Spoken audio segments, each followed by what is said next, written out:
Let me first introduce you to my old cutting table. It worked out pretty good so far, but as I said, it's tricky to use it as a workbench because tools falling down, it is incredibly heavy, about 20 millimeters of MDF. So I was cheating a little bit because I asked a friend of mine for some help by the cutting out of the pieces. I had both top plates CNC machined and laminated with some quite shock resistant material. No idea what the name is, but he told me I would be happy with it. So I went on. This is the original Festool router plate with accessories. First I had to adjust the router plate. I had to cut out a few more millimeters to make it fit perfectly. I created a template to cut out the sides and inner parts with the router. Circles were cut out with the jigsaw and with a little help, as you see, from the core maker. I screwed two small stripes of plywood to make it a sliding template, fixing it with a screw or two, and you can go on with the router without any movements of the template. Preparing the side parts by screwing the pocket holes and routing the insides.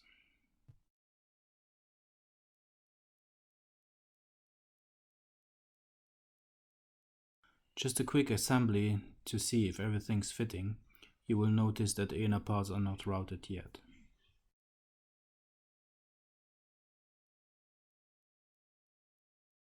To create a mount for the router table, I wanted it to be adjustable in height so that the plate can always be adapted if needed. I had to cut holes in the support to make the wiring and the dust collection possible.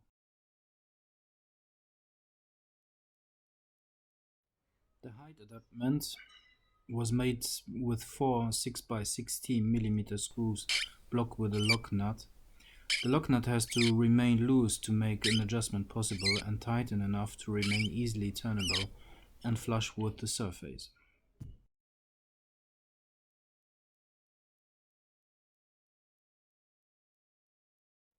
Finishing the rest of the parts, rounding down the edges and sanding.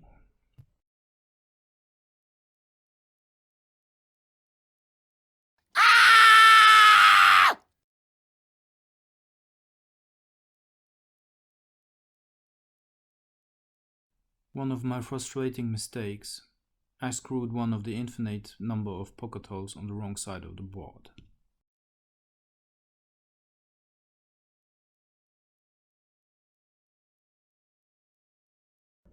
Beginning of the final assembly by screwing and gluing the side and inner pieces to the bottom plate.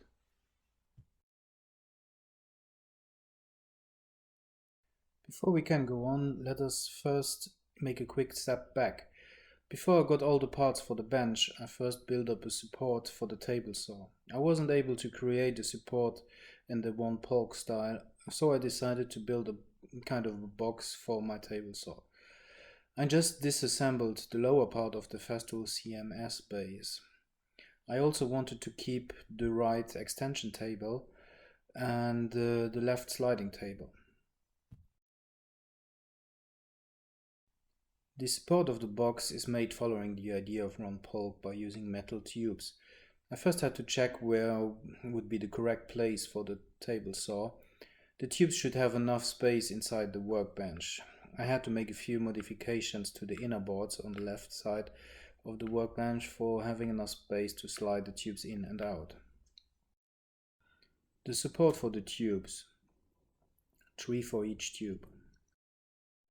I installed a security switch for the router table. This makes it quite easier to operate the router.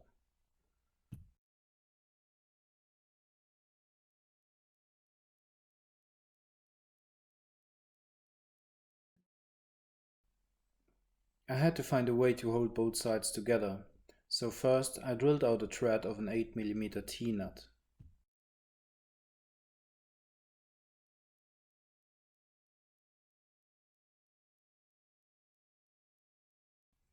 This T-nut should operate as a guide. Another T-nut on the other side should guarantee the stability. The noob is the original Festool noob who was mounted to fix the lower legs of the Festool CMS base. I just replaced the screw inside by a longer one to make it easy to handle and turn.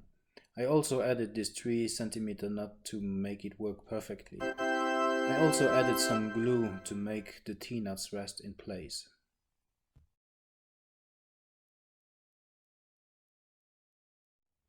Doing some paintings. The assembly is complete. Please note that I didn't glue the top elements, so I could easily replace them if needed.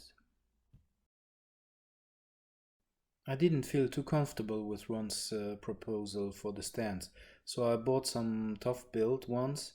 See the link in the descriptions. I wanted to be able to use these stands on other projects even without a bench. Honestly, I didn't have no idea how to design the rolling supports for the bench. This is what I worked out. Only future will tell us if this was a good build.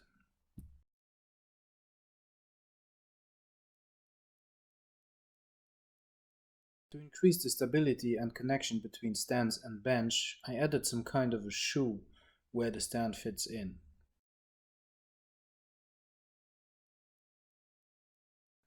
The edge is rounded down to 45 degrees to allow an easier sliding in. To save some place in my shop, the bench will, when not in use, be lifted up under the ceiling. I wanted this as well for the rolling supports, so I added some hooks.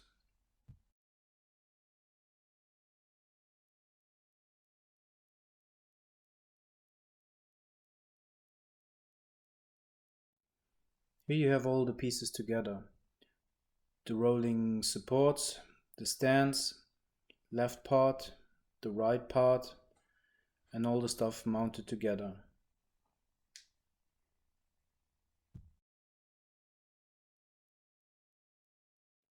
In this position, the bench should be lifted up.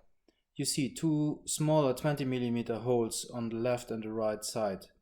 Through these holes, an 80mm bar will be fed through. The winch will be attached to this bar and this will allow the lifting up. Well, let's hope so.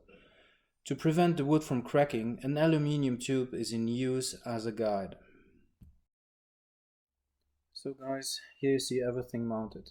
Here with the jigsaw. Here you see the side with the router. And the table saw with these extension tables. There are some more videos coming up. Feel free to watch them. Thanks for watching.